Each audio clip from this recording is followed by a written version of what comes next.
People thought she was part of an exhibit. We're trending on Instagram. It's a major hit. Hey, welcome back to All This. In 2014, director Dan Gilroy and actor Jake Gyllenhaal collaborated together on Nightcrawler, one of the best movies of the 2010s.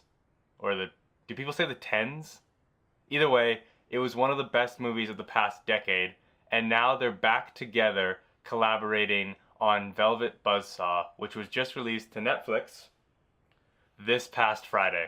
In Velvet Buzzsaw, a recently deceased old man's paintings are stolen from his apartment to be sold to LA's comically pretentious art community, who find his work to die for.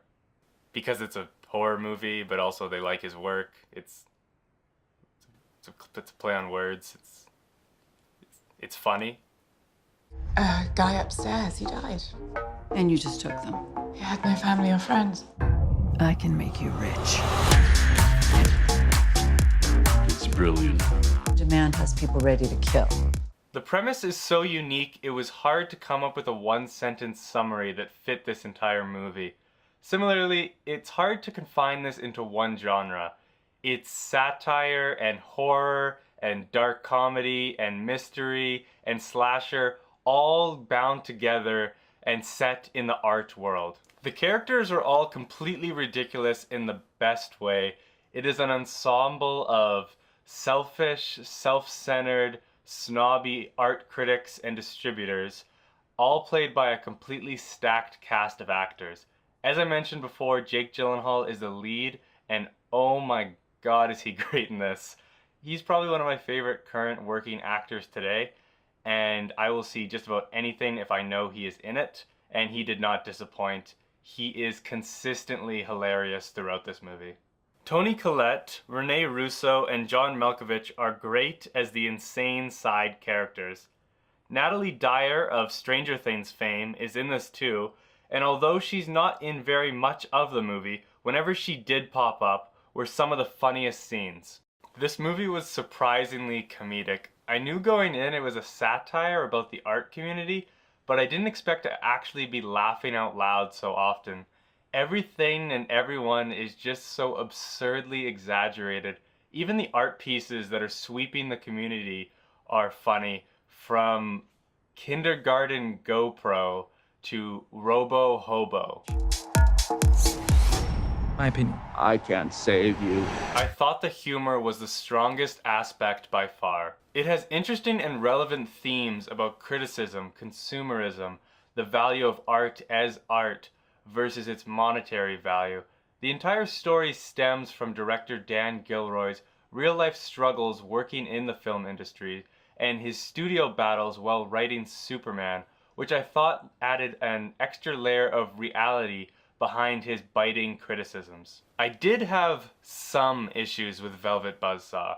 My main one was its lack of visual style. It was a letdown a movie about art could look this bland. A lot of the cinematography was very flat. I was hoping for something much more distinctive, but this looked like a TV show a lot of the time. That leads me to my other issue, the horror elements. The ideas behind these scenes were solid. They reincorporated earlier events, they were personalized to each character's fears and motives, and they fit with the overall story and themes. It's just the actual execution of these cool ideas came across as sloppy and cheesy.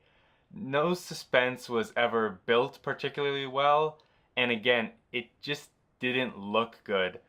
These horror scenes felt very paint by numbers and quite frankly lazy. Velvet Buzzsaw is similar to movies like Stage Fright or Roger Corman's Bucket of Blood, or really any movie about a certain group of artists being targeted by a horror entity.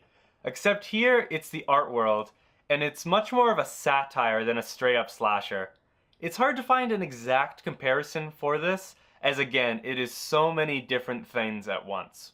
Overall, I loved it. It is completely fucking bizarre. The characters are memorable, the performances are great, it's so funny, and it is thoroughly unique. I highly recommend Velvet Buzzsaw, and it's on Netflix right now, so you can check it out immediately. Anyways, those are my thoughts on Velvet Buzzsaw. If you've checked it out already, let me know down in the comments what you thought.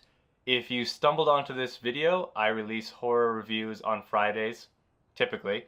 So please consider subscribing, and I will see all of you in the next video where I will be melting eyeliner.